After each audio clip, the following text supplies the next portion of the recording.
Sun Tzu said, "The art of war is of vital importance to the state. It is a matter of life and death, a road either to safety or to ruin. Hence it is a subject of inquiry which can on no account be neglected. The art of war, then, is governed by 5 constant factors, to be taken into account in one's deliberations, when seeking to determine the conditions obtaining in the field. These are 1. The moral law, 2. Heaven, 3. Earth, 4. The commander, 5. Method and discipline. The moral law causes the people to be in complete accord with their ruler, so that they will follow him regardless of their lives, undismayed by any danger. Heaven signifies night and day, cold and heat, times and seasons. Earth comprises distances, great and small, danger and security, open ground and narrow passes, the chances of life and death. The commander stands for the virtues of wisdom, sincerity, benevolence, courage, and strictness. By method and discipline are to be understood the marshalling of the army in its proper subdivisions, the graduations of rank among the officers, the maintenance of roads by which supplies may reach the army, and the control of military expenditure. These 5 heads should be familiar to every general. He who knows them will be victorious. He who knows them not will fail. Therefore, in your deliberations, when seeking to determine the military conditions, let them be made the basis of a comparison in this wise. 1. Which of the 2 sovereigns is imbued with the moral law? 2. Which of the 2 generals has most ability? 3. With whom lie the advantages derived from heaven and earth? 4. On which side is discipline most rigorously enforced? 5. Which army is stronger? 6. On which side are officers and men more highly trained? 7. In which army is there the greater constancy both in reward and punishment? By means of these 7 considerations I can forecast victory or defeat. The general that hearkens to my counsel and acts upon it will conquer. Let such a one be retained in command. The general that hearkens not to my counsel nor acts upon it will suffer defeat. Let such a one be dismissed. While heeding the profit of my counsel, avail yourself also of any helpful circumstances over and beyond the ordinary rules.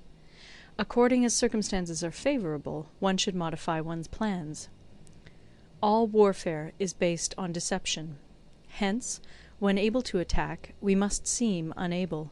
When using our forces, we must seem inactive. When we are near, we must make the enemy believe we are far away. When far away, we must make him believe we are near. Hold out baits to entice the enemy. Feign disorder and crush him. If he is secure at all points, be prepared for him. If he is in superior strength, evade him. If your opponent is of choleric temper, seek to irritate him. Pretend to be weak, that he may grow arrogant. If he is taking his ease, give him no rest. If his forces are united, separate them. Attack him where he is unprepared. Appear where you are not expected. These military devices, leading to victory, must not be divulged beforehand. Now the general who wins a battle makes many calculations in his temple ere the battle is fought. The general who loses a battle makes but few calculations beforehand. Thus do many calculations lead to victory, and few calculations to defeat. How much more no calculation at all? It is by attention to this point that I can foresee who is likely to win or lose. End of Part 1. Part 2. Waging War. Sun Tzu said, "In the operations of war, where there are in the field 1,000 swift chariots, as many heavy chariots, and 100,000 mail-clad soldiers, with provisions enough to carry them 1,000 li, the expenditure at home and at the front, including entertainment of guests, small items such as glue and paint, and sums spent on chariots and armour, will reach the total of 1,000 ounces of silver per day. Such is the cost of raising an army of 100,000 men. When you engage in actual fighting, if victory is long in coming, then men's weapons will grow dull and their ardour will be damped. If you lay siege to a town, you will exhaust your strength. Again, if the campaign is protracted, the resources of the state will not be equal to the strain. Now, when your weapons are dulled, your ardour damped, your strength exhausted, and your treasure spent, other chieftains will spring up to take advantage of your extremity. Then no man, however wise, will be able to avert the consequences that must ensue. Thus, though we have heard of stupid haste in war, cleverness has never been seen associated with long delays. There is no instance of a country having benefited from prolonged warfare. It is only one who is thoroughly acquainted with the evils of war that can thoroughly understand the profitable way of carrying it on. The skilful soldier does not raise a second levy. Neither are his supply wagons loaded more than twice. Bring war material with you from home, but forage on the enemy. Thus the army will have food enough for its needs. Poverty of the state exchequer causes an army to be maintained by contributions from a distance. Contributing to maintain an army at a distance causes the people to be impoverished. On the other hand, the proximity of an army causes prices to go up, and high prices cause the people's substance to be drained away. When their substance is drained away, the peasantry will be afflicted by heavy exactions.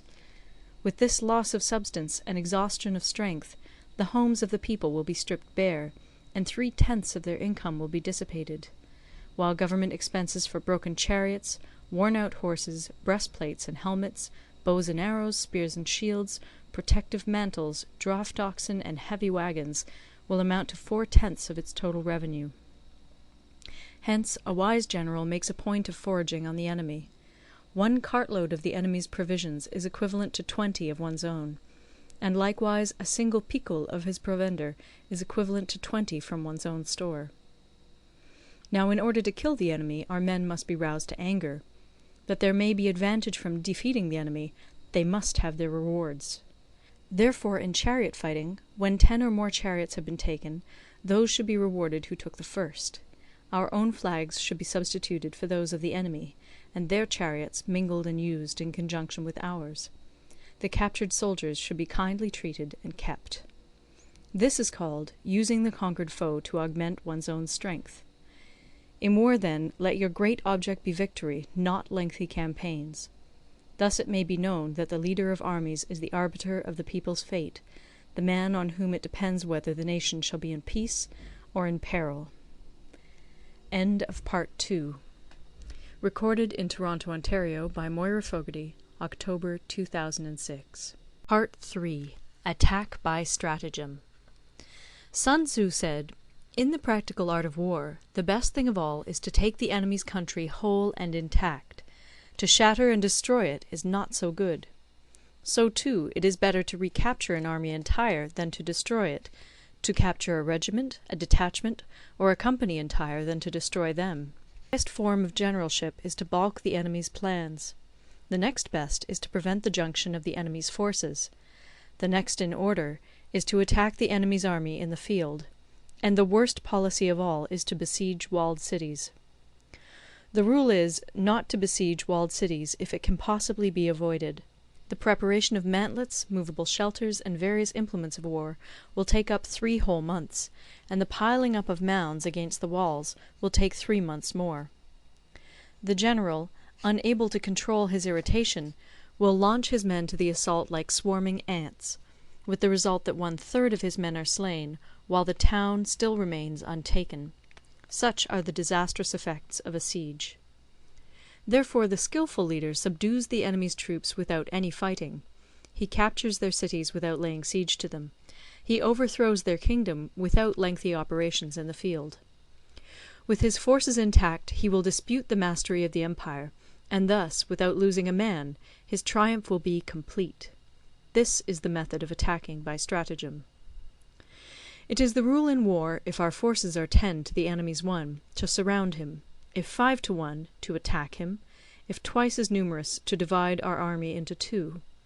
If equally matched, we can offer battle; if slightly inferior in numbers, we can avoid the enemy; if quite unequal in every way, we can flee from him. Hence, though an obstinate fight may be made by a small force, in the end it must be captured by the larger force. Now the general is the bulwark of the state. If the bulwark is complete at all points, the state will be strong. If the bulwark is defective, the state will be weak. There are 3 ways in which a ruler can bring misfortune upon his army.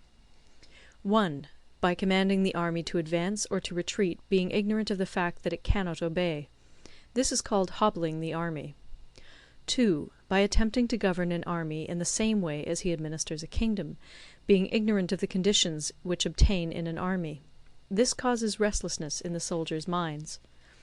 3. By employing the officers of his army without discrimination through ignorance of the military principle of adaptation to circumstances. This shakes the confidence of the soldiers. But when the army is restless and distrustful, trouble is sure to come from the other feudal princes. This is simply bringing anarchy into the army, and flinging victory away. Thus we may know that there are 5 essentials for victory. 1.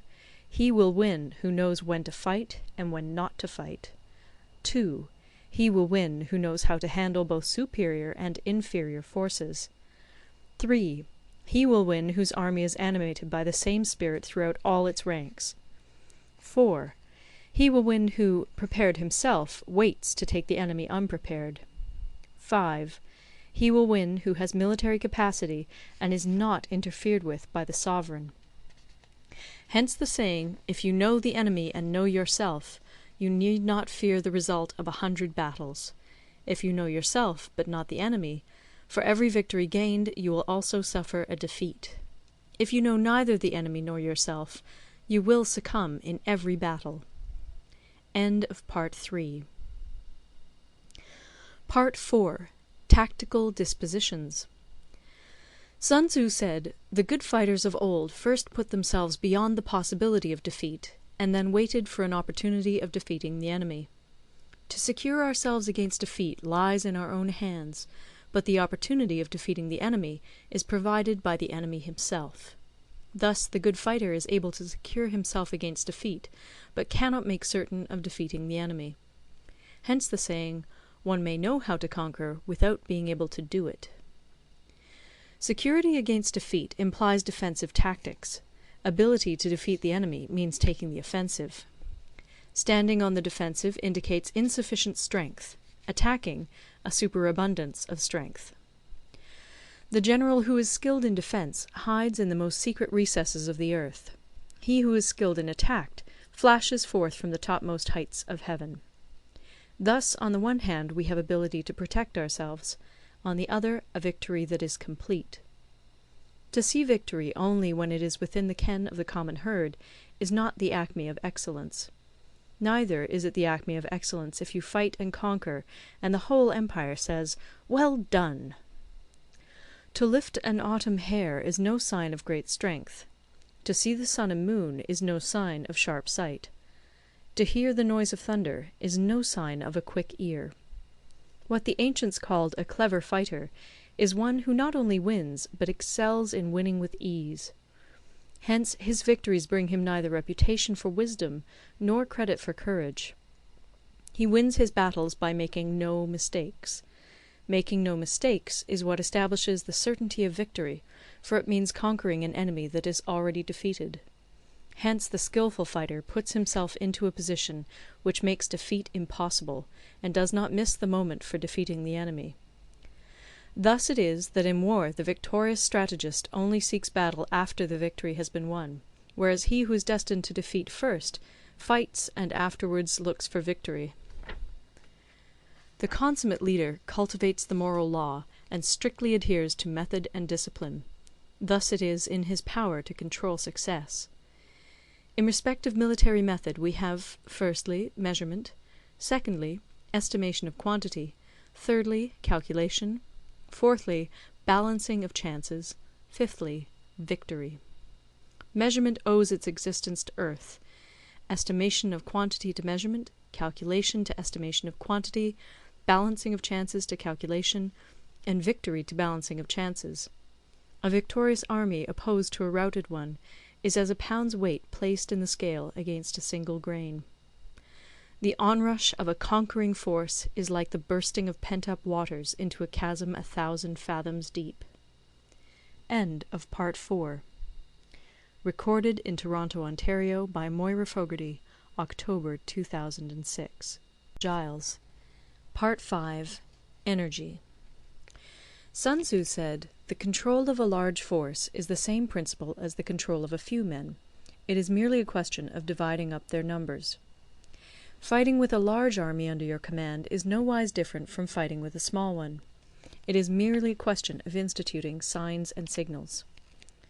To ensure that your whole host may withstand the brunt of the enemy's attack and remain unshaken, this is effected by maneuvers direct and indirect.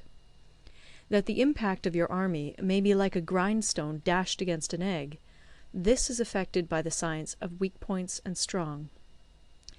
In all fighting, the direct method may be used for joining battle, but indirect methods will be needed in order to secure victory. Indirect tactics, efficiently applied, are inexhaustible as heaven and earth, unending as the flow of rivers and streams. Like the sun and moon, they end but to begin anew. Like the 4 seasons, they pass away to return once more. There are not more than 5 musical notes, yet the combinations of these 5 give rise to more melodies than can ever be heard.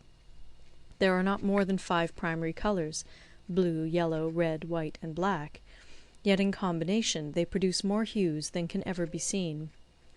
There are not more than 5 cardinal tastes, sour, acrid, salt, sweet, bitter, yet combinations of them yield more flavours than can ever be tasted. In battle there are not more than 2 methods of attack, the direct and the indirect, yet these 2 in combination give rise to an endless series of manoeuvres. The direct and the indirect lead on to each other in turn. It is like moving in a circle, you never come to an end. Who can exhaust the possibilities of their combination? The onset of troops is like the rush of a torrent which will even roll stones along in its course. The quality of decision is like the well-timed swoop of a falcon, which enables it to strike and destroy its victim. Therefore, the good fighter will be terrible in his onset, and prompt in his decision. Energy may be likened to the bending of a crossbow, decision to the releasing of a trigger. Amid the turmoil and tumult of battle, there may be seeming disorder, and yet no real disorder at all. Amid confusion and chaos, your array may be without head or tail, yet it will be proof against defeat. Simulated disorder postulates perfect discipline. Simulated fear postulates courage. Simulated weakness postulates strength. Hiding order beneath the cloak of disorder is simply a question of subdivision. Concealing courage under their show of timidity presupposes a fund of latent energy. Masking strength with weakness is to be effected by tactical dispositions. Thus, one who is skilful at keeping the enemy on the move maintains deceitful appearances, according to which the enemy will act. He sacrifices something that the enemy may snatch at it. By holding out baits, he keeps him on the march. Then, with a body of picked men, he lies in wait for him. The clever combatant looks to the effect of combined energy, and does not require too much from individuals. Hence his ability to pick out the right men and utilize combined energy. When he utilizes combined energy, his fighting men become as it were like unto rolling logs or stones, for it is the nature of a log or stone to remain motionless on level ground, and to move when on a slope. If four-cornered, to come to a standstill, but if round-shaped, to go rolling down. Thus the energy developed by good fighting men is as the momentum of a round stone rolled down a mountain thousands of feet in height. So much on the subject of energy. End of Part 5. Part 6. Weak Points and Strong. Sun Tzu said, "Whoever is first in the field and awaits the coming of the enemy will be fresh for the fight. Whoever is second in the field and has to hasten to battle will arrive exhausted." Therefore, the clever combatant imposes his will on the enemy, but does not allow the enemy's will to be imposed on him. By holding out advantages to him, he can cause the enemy to approach of his own accord, or, by inflicting damage, he can make it impossible for the enemy to draw near. If the enemy is taking his ease, he can harass him. If well supplied with food, he can starve him out. If quietly encamped, he can force him to move. Appear at points which the enemy must hasten to defend. March swiftly to places where you are not expected. An army may march great distances without distress, if it marches through country where the enemy is not. You can be sure of succeeding in your attacks if you only attack places which are undefended. You can ensure the safety of your defense if you only hold positions that cannot be attacked. Hence that general is skillful in attack whose opponent does not know what to defend, and he is skillful in defense whose opponent does not know what to attack. O divine art of subtlety and secrecy! Through you we learn to be invisible, through you inaudible, and hence we can hold the enemy's fate in our hands. You may advance and be absolutely irresistible if you make for the enemy's weak points. You may retire and be safe from pursuit if your movements are more rapid than those of the enemy. If we wish to fight, the enemy can be forced to an engagement even though he be sheltered behind a high rampart and a deep ditch. All we need do is attack some other place that he will be obliged to relieve. If we do not wish to fight, we can prevent the enemy from engaging us even though the lines of our encampment be merely traced out on the ground. All we need do is throw something odd and unaccountable in his way. By discovering the enemy's dispositions and remaining invisible ourselves, we can keep our forces concentrated while the enemy's must be divided. We can form a single united body while the enemy must split up into fractions. Hence there will be a whole pitted against separate parts of a whole, which means that we shall be many to the enemy's few. And if we are able thus to attack an inferior force with a superior one, our opponents will be in dire straits. The spot where we intend to fight must not be made known, for then the enemy will have to prepare against a possible attack at several different points. And his forces being thus distributed in many directions, the numbers we shall have to face at any given point will be proportionately few. For should the enemy strengthen his van, he will weaken his rear. Should he strengthen his rear, he will weaken his van. Should he strengthen his left, he will weaken his right. Should he strengthen his right, he will weaken his left. If he sends reinforcements everywhere, he will everywhere be weak. Numerical weakness comes from having to prepare against possible attacks. Numerical strength from compelling our adversary to make these preparations against us.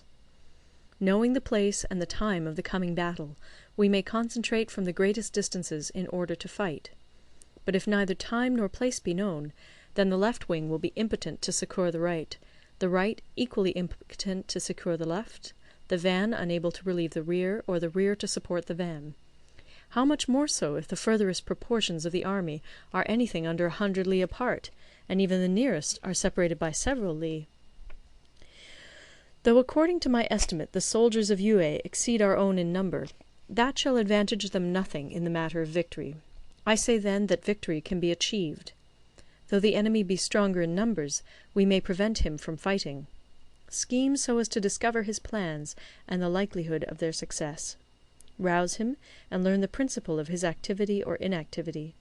Force him to reveal himself, so as to find out his vulnerable spots.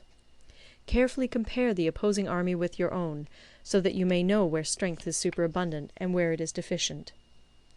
In making tactical dispositions, the highest pitch you can attain is to conceal them. Conceal your dispositions, and you will be safe from the prying of the subtlest spies, from the machinations of the wisest brains. How victory may be produced for them out of the enemy's own tactics, that is what the multitude cannot comprehend. All men can see the tactics whereby I conquer, but what none can see is the strategy out of which victory is evolved. Do not repeat the tactics which have gained you one victory, but let your methods be regulated by the infinite variety of circumstances. Military tactics are like unto water, for water in its natural course runs away from high places and hastens downwards. So in war, the way is to avoid what is strong and to strike at what is weak. Water shapes its course according to the nature of the ground over which it flows. The soldier works out his victory in relation to the foe whom he is facing. Therefore, just as water retains no constant shape, in warfare there are no constant conditions. He who can modify his tactics in relation to his opponent and thereby succeed in winning may be called a heaven-born captain. The 5 elements, water, fire, wood, metal, earth, are not always equally predominant. The 4 seasons make way for each other in turn. There are short days and long. The moon has its periods of waning and waxing. End of Part 6. Recorded in Toronto, Ontario by Moira Fogarty, October 2006. Part 7. Maneuvering. Sun Tzu said, "In war, the general receives his commands from the sovereign. Having collected an army and concentrated his forces, he must blend and harmonize the different elements thereof before pitching his camp. After that comes tactical maneuvering, than which there is nothing more difficult.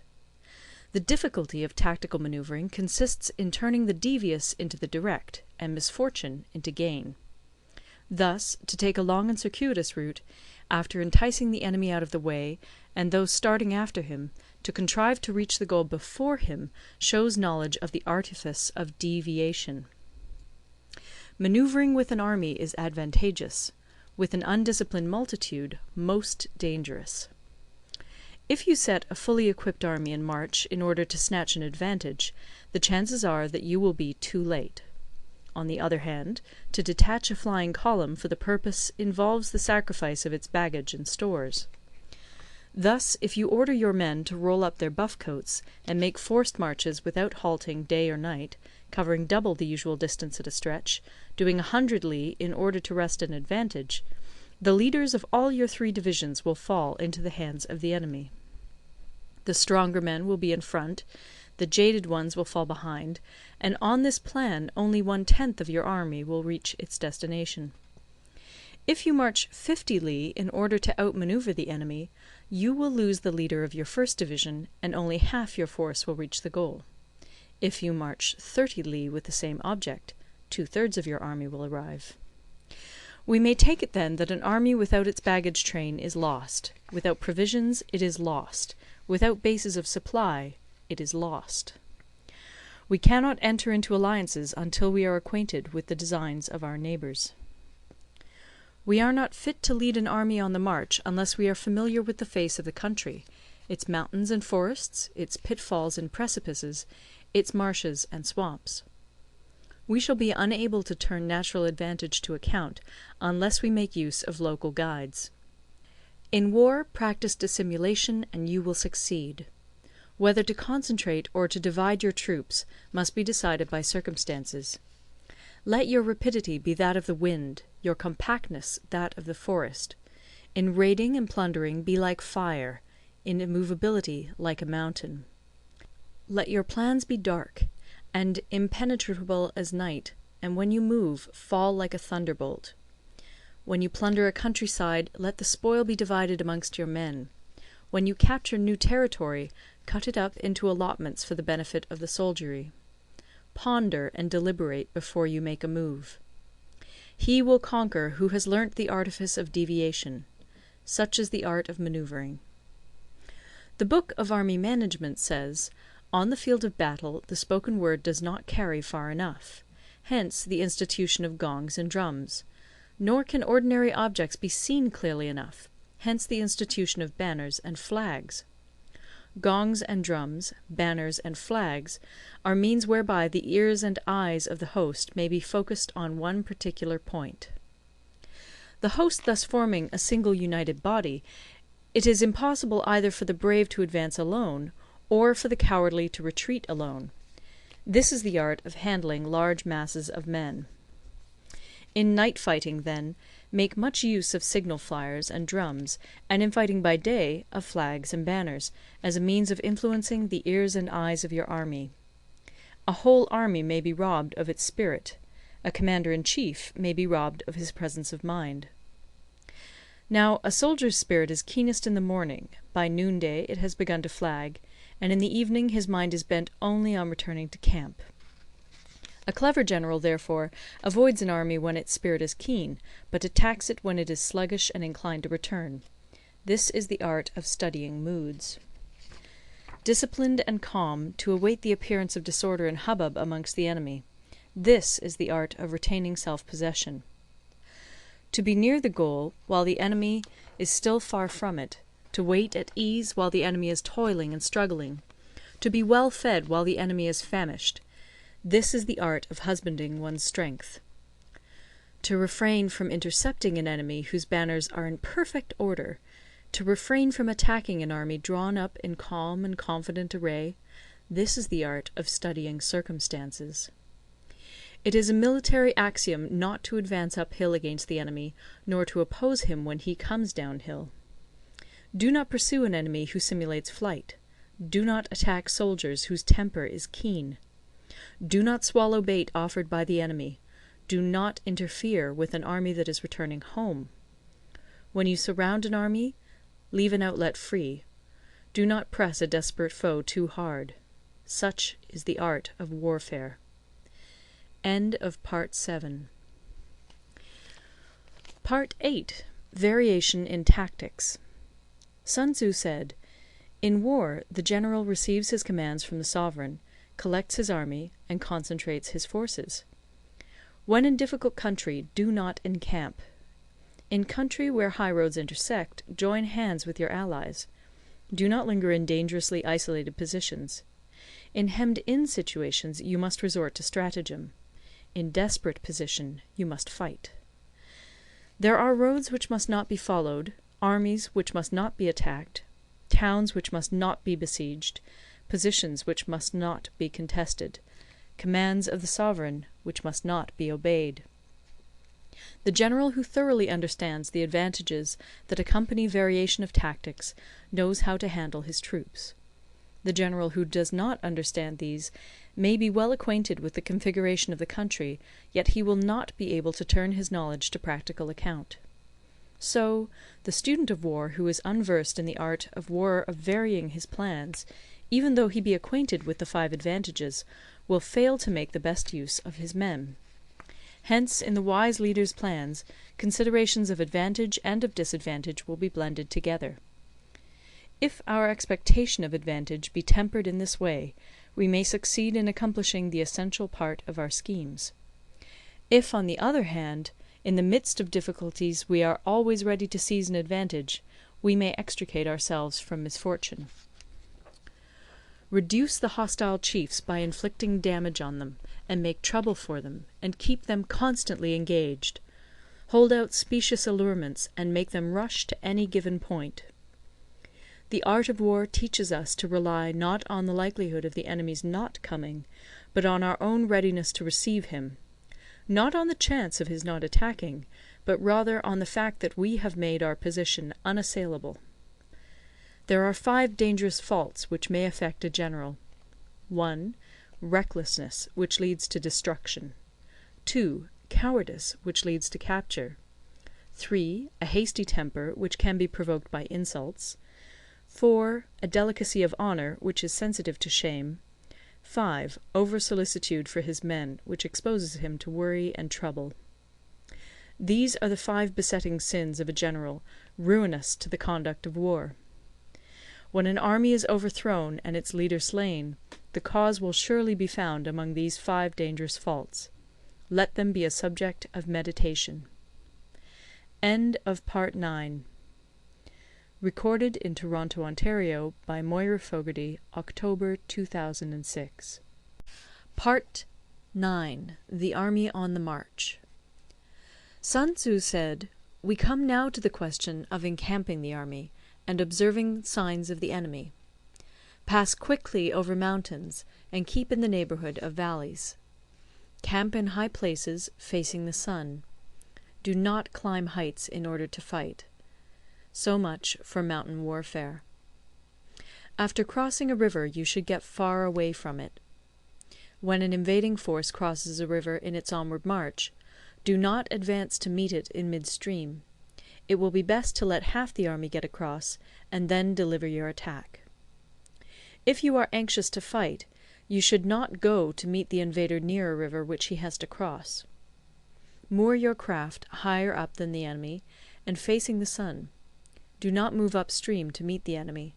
So much for river warfare. In crossing salt marshes, your sole concern should be to get over them quickly, without any delay.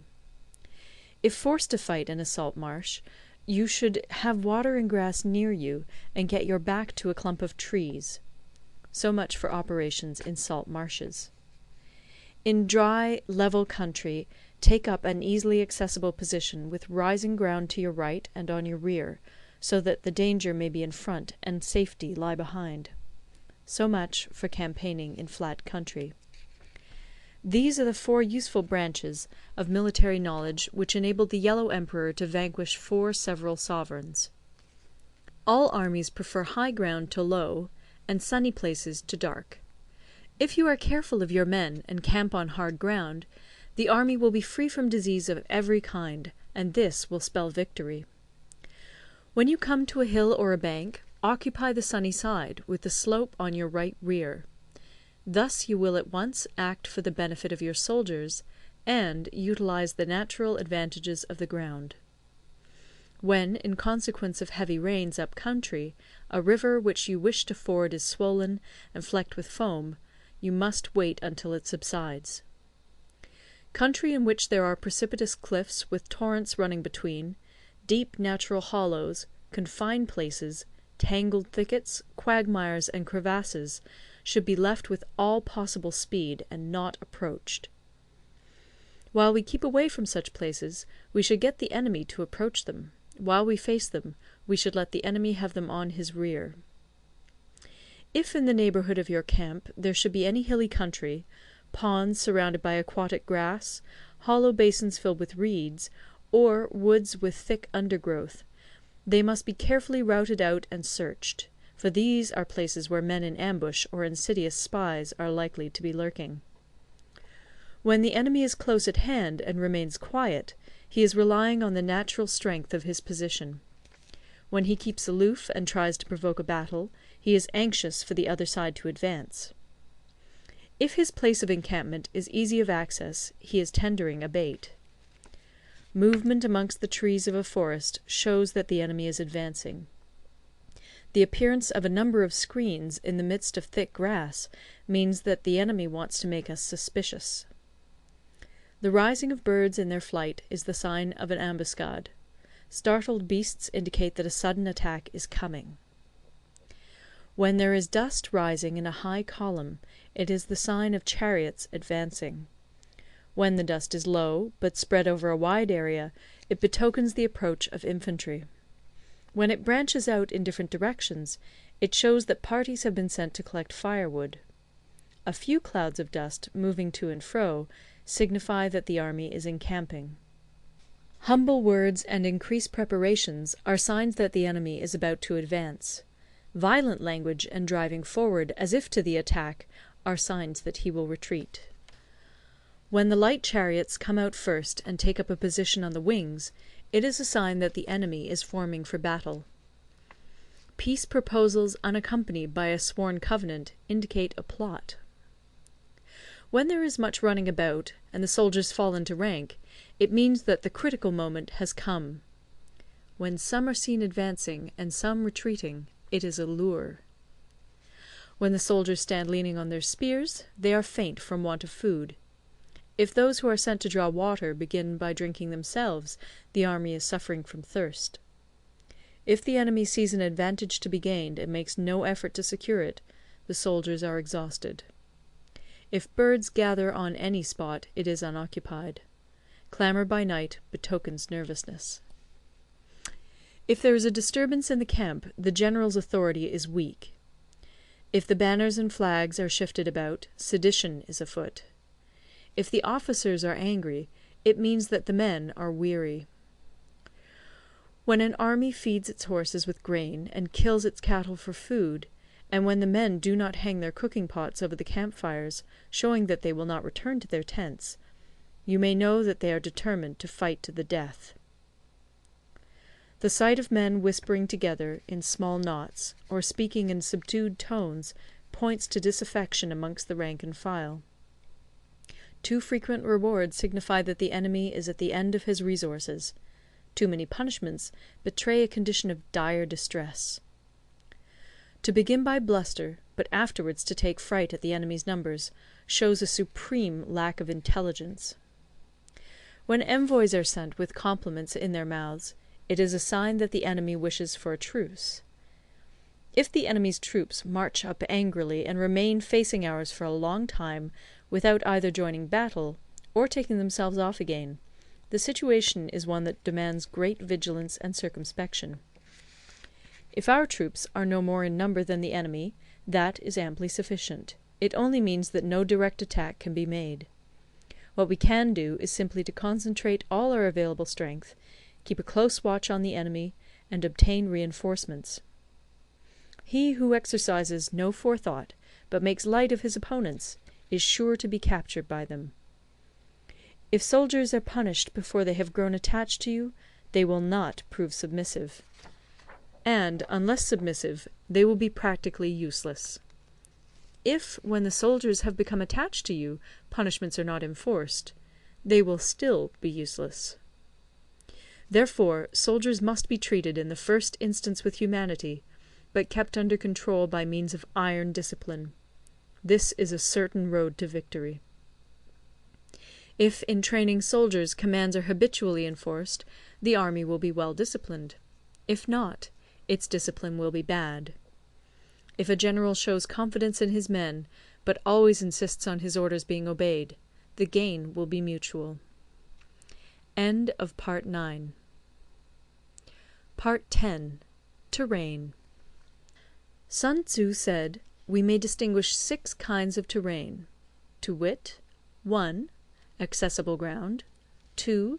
Entangling ground, 3. Temporizing ground, 4. Narrow passes, 5. Precipitous heights, 6. Positions at a great distance from the enemy. Ground which can be freely traversed by both sides is called accessible. With regard to ground of this nature, be before the enemy in occupying the raised and sunny spots, and carefully guard your line of supplies. Then you will be able to fight with advantage. Ground which can be abandoned but is hard to reoccupy is called entangling. From a position of this sort, if the enemy is unprepared, you may sally forth and defeat him.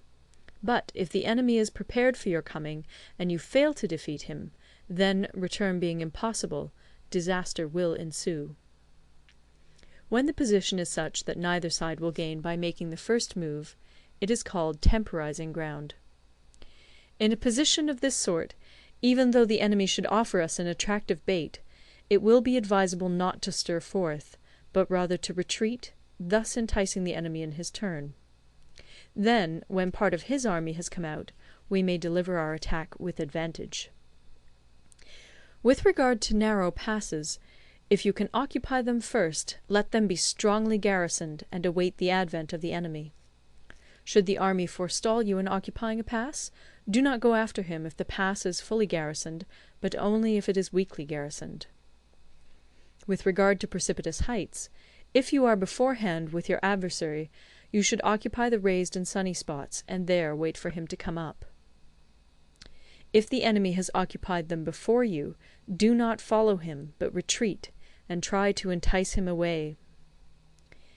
If you are situated at a great distance from the enemy, and the strength of the two armies is equal, it is not easy to provoke a battle, and fighting will be to your disadvantage. These 6 are the principles connected with earth. The general who's attained a responsible post must be careful to study them. Now, an army is exposed to 6 several calamities, not arising from natural causes, but from faults for which the general is responsible. These are 1. Flight, 2. Insubordination, 3. Collapse, 4. Ruin, 5. Disorganization, 6. Rout. Other conditions being equal, if one force is hurled against another 10 times its size, the result will be the flight of the former. When the common soldiers are too strong and their officers too weak, the result is insubordination. When the officers are too strong and the common soldiers too weak, the result is collapse. When the higher officers are angry and insubordinate, and on meeting the enemy give battle on their own account from a feeling of resentment, before the commander-in-chief can tell whether or not he is in a position to fight, the result is ruin.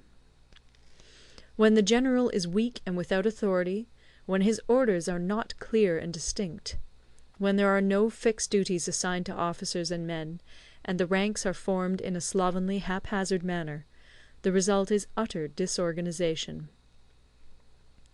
When a general, unable to estimate the enemy's strength, allows an inferior force to engage a larger one, or hurls a weak detachment against a powerful one, and neglects to place picked soldiers in the front rank, the result must be rout.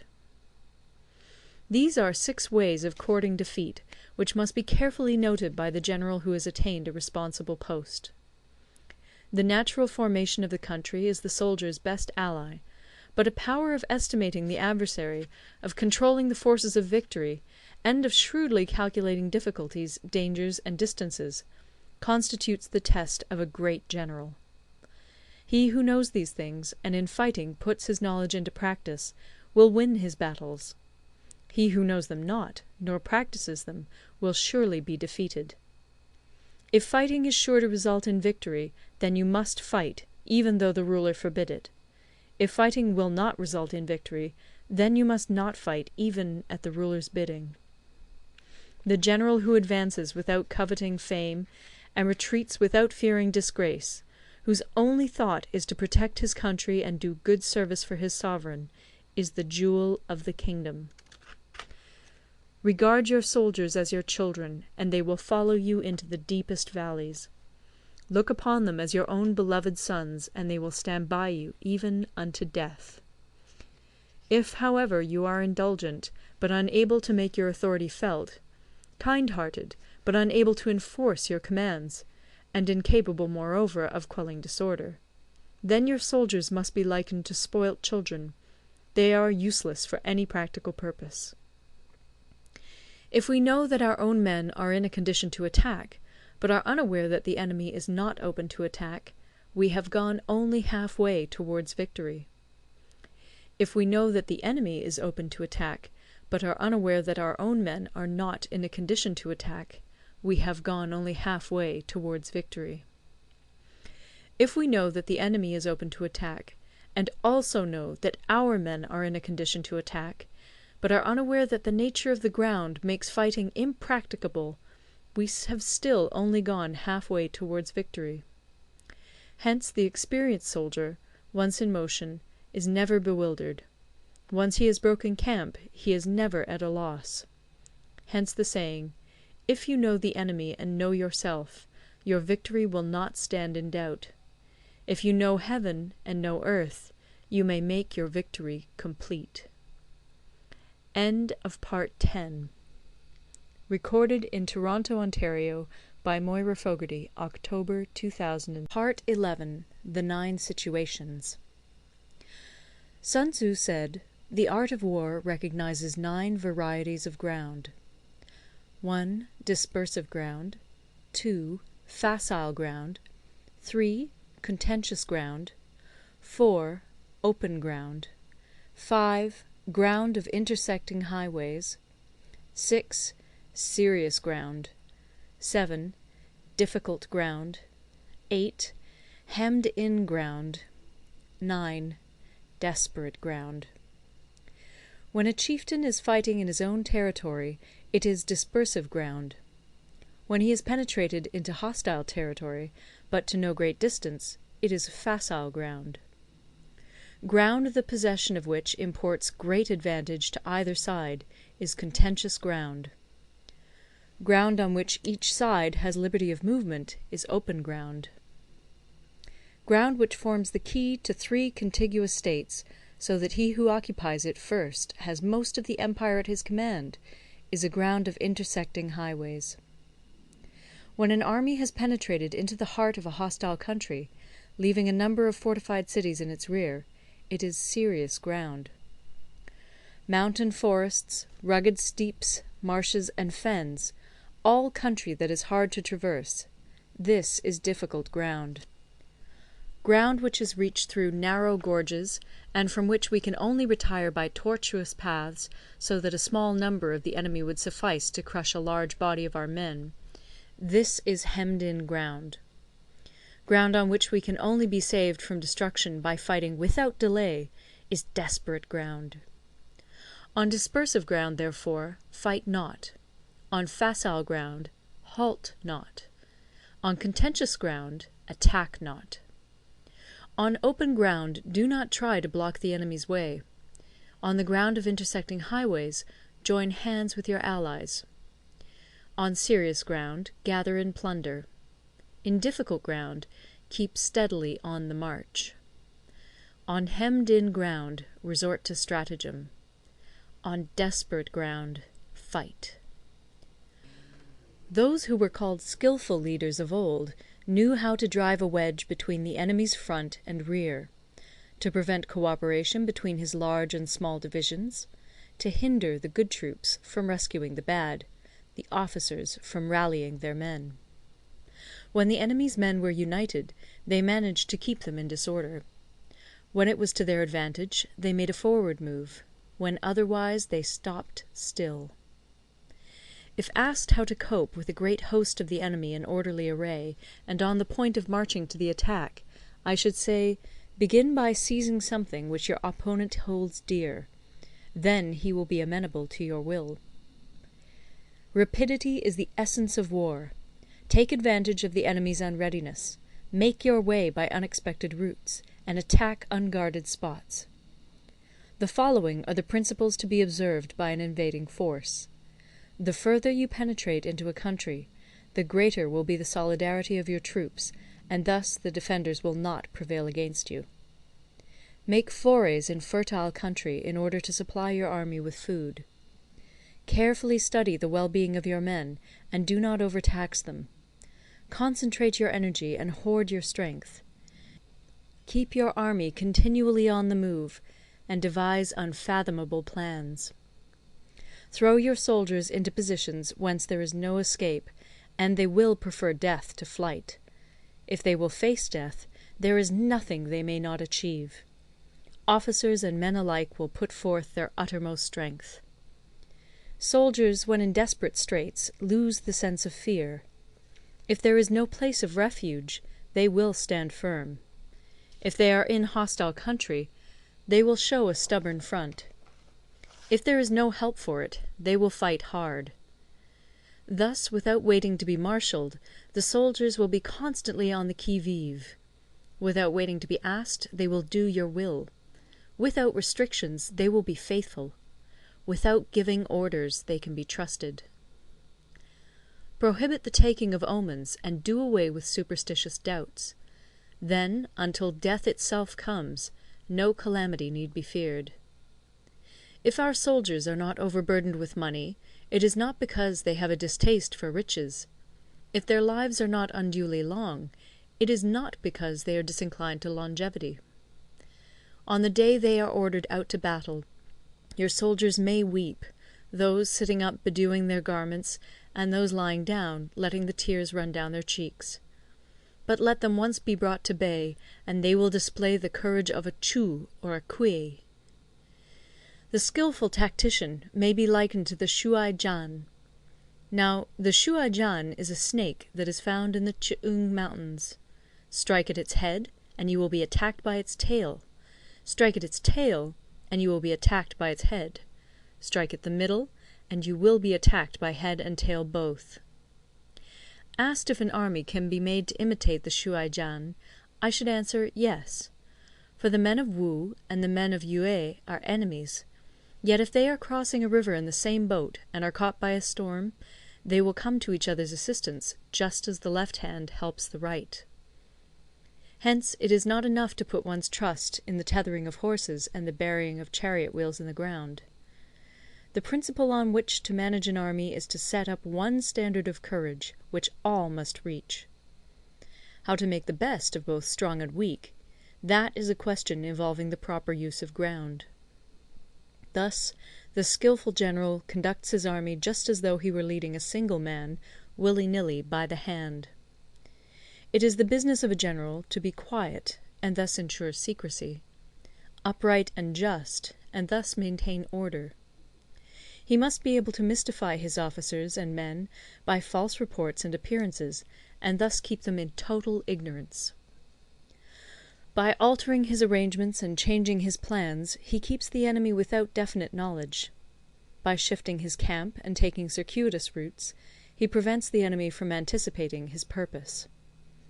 At the critical moment, the leader of an army acts like one who has climbed up a height and then kicks away the ladder behind him. He carries his men deep into hostile territory before he shows his hand. He burns his boats and breaks his cooking pots. Like a shepherd driving a flock of sheep, he drives his men this way and that, and nothing knows whither he is going. To muster his host and bring it into danger, this may be termed the business of the general. The different measures suited to the 9 varieties of ground, the expediency of aggressive or defensive tactics, and the fundamental laws of human nature, these are things that must most certainly be studied. When invading hostile territory, the general principle is that penetrating deeply brings cohesion. Penetrating but a short way means dispersion. When you leave your own country behind and take your army across neighbourhood territory, you find yourself on critical ground. When there are means of communication on all 4 sides, the ground is one of intersecting highways. When you penetrate deeply into a country, it is serious ground. When you penetrate but a little way, it is facile ground. When you have the enemy's strongholds on your rear and narrow passes in front, it is hemmed-in ground. When there is no place of refuge at all, it is desperate ground. Therefore, on dispersive ground I would inspire my men with unity of purpose. On facile ground I would see that there is close connection between all parts of my army. On contentious ground I would hurry up my rear. On open ground I would keep a vigilant eye on my defences. On ground of intersecting highways I would consolidate my alliances. On serious ground I would try to ensure a continuous stream of supplies. On difficult ground I would keep pushing on along the road. On hemmed-in ground I would block any way of retreat. On desperate ground I would proclaim to my soldiers the hopelessness of saving their lives. For it is the soldier's disposition to offer an obstinate resistance when surrounded, to fight hard when he cannot help himself, and to obey promptly when he has fallen into danger. We cannot enter into alliance with neighbouring princes until we are acquainted with their designs. We are not fit to lead an army on the march unless we are familiar with the face of the country, its mountains and forests, its pitfalls and precipices, its marshes and swamps. We shall be unable to turn natural advantages to account unless we make use of local guides.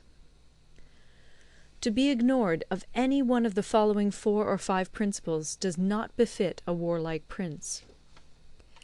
When a warlike prince attacks a powerful state, his generalship shows itself in preventing the concentration of the enemy's forces. He overawes his opponents, and their allies are prevented from joining against him. Hence he does not strive to ally himself with all and sundry, nor does he foster the power of other states. He carries out his own secret designs, keeping his antagonists in awe. Thus he is able to capture their cities and overthrow their kingdoms. Bestow rewards without regard to rule, issue orders without regard to previous arrangements, and you will be able to handle a whole army as though you had to do with but a single man. Confront your soldiers with the deed itself. Never let them know your design. When the outlook is bright, bring it before their eyes, but tell them nothing when the situation is gloomy. Place your army in deadly peril, and it will survive. Plunge it into desperate straits, and it will come off in safety. For it is precisely when a force has fallen into harm's way that it is capable of striking a blow for victory. Success in warfare is gained by carefully accommodating ourselves to the enemy's purpose. By persistently hanging on the enemy's flank, we shall succeed in the long run in killing the commander-in-chief. This is called ability to accomplish a thing by sheer cunning. On the day that you take up your command, block the frontier passes, Destroy the official tallies, and stop the passage of all emissaries. Be stern in the council chamber, so that you may control the situation. If the enemy leaves the door open, you must rush in. Forestall your opponent by seizing what he holds dear, and subtly contrive to time his arrival on the ground. Walk in the path defined by rule, and accommodate yourself to the enemy until you can fight a decisive battle. At first, then, exhibit the coyness of a maiden, until the enemy gives you an opening. Afterwards emulate the rapidity of a running hare, and it will be too late for the enemy to oppose you. End of Part 11. Recorded in Toronto, Ontario, by Moira Fogarty, October 2006.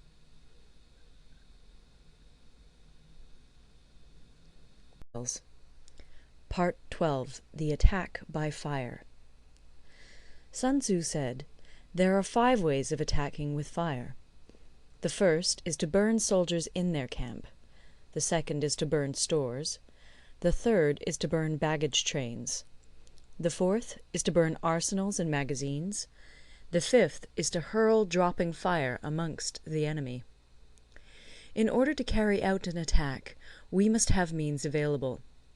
The material for raising fire should always be kept in readiness. There is a proper season for making attacks with fire, and special days for starting a conflagration. The proper season is when the weather is very dry. The special days are those when the moon is in the constellations of the Sieve, the Wall, the Wing, or the Crossbar, for these 4 are all days of rising wind. In attacking with fire, one should be prepared to meet 5 possible developments. 1. When fire breaks out inside to enemy's camp, respond at once with an attack from without. 2. If there is an outbreak of fire, but the enemy's soldiers remain quiet, bide your time and do not attack. 3. When the force of the flames has reached its height, follow it up with an attack, if that is practicable. If not, stay where you are. 4. If it is possible to make an assault with fire from without, do not wait for it to break out within, but deliver your attack at a favourable moment. 5. When you start a fire, be to windward of it. Do not attack from the leeward. A wind that rises in the daytime lasts long, but a night breeze soon falls. In every army, the 5 developments connected with fire must be known, the movements of the stars calculated, and a watch kept for the proper days. Hence, those who use fire as an aid to the attack show intelligence. Those who use water as an aid to the attack gain an accession of strength. By means of water, an enemy may be intercepted, but not robbed of all his belongings. Unhappy is the fate of one who tries to win his battles and succeed in his attacks without cultivating the spirit of enterprise, for the result is a waste of time and general stagnation. Hence the saying, "The enlightened ruler lays his plans well ahead. The good general cultivates his resources." Move not unless you see an advantage. Use not your troops unless there is something to be gained. Fight not unless the position is critical. No ruler should put troops into the field merely to gratify his own spleen. No general should fight a battle simply out of pique. If it is to your advantage, make a forward move. If not, stay where you are. Anger may in time change to gladness. Vexation may be succeeded by content. But a kingdom that has once been destroyed can never come again into being, nor can the dead ever be brought back to life. Hence the enlightened ruler is heedful, and the good general full of caution. This is the way to keep a country at peace and an army intact. End of Part 12. Part 13. The Use of Spies. Sun Tzu said, "Raising a host of 100,000 men and marching them great distances entails heavy loss on the people and a drain on the resources of the state. The daily expenditure will amount to 1,000 ounces of silver. There will be commotion at home and abroad, and men will drop down exhausted on the highways. As many as 700,000 families will be impeded in their labour. Hostile armies may feast each other for years, striving for the victory which is decided in a single day. This being so, to remain in ignorance of the enemy's condition simply because one grudges the outlay of 100 ounces of silver in honours and emoluments is the height of inhumanity. One who acts thus is no leader of men, no present help to his sovereign, no master of victory. Thus, what enables the wise sovereign and the good general to strike and conquer and achieve things beyond the reach of ordinary men is foreknowledge. Now, this foreknowledge cannot be elicited from spirits. It cannot be obtained inductively from experience, nor by any deductive calculation. Knowledge of the enemy's dispositions can only be obtained from other men. Hence the use of spies, of whom there are 5 classes. 1. Local spies. 2. Inward spies. 3. Converted spies. 4. Doomed spies. 5. Surviving spies. When these 5 kinds of spy are all at work, none can discover the secret system. This is called divine manipulation of the threads. It is the sovereign's most precious faculty. Having local spies means employing the services of the inhabitants of a district. Having inward spies, making use of officials of the enemy. Having converted spies, getting hold of the enemy's spies and using them for our own purposes. Having doomed spies, doing certain things openly for purposes of deception, and allowing our spies to know of them and report them to the enemy. Surviving spies, finally, are those who bring back news from the enemy's camp.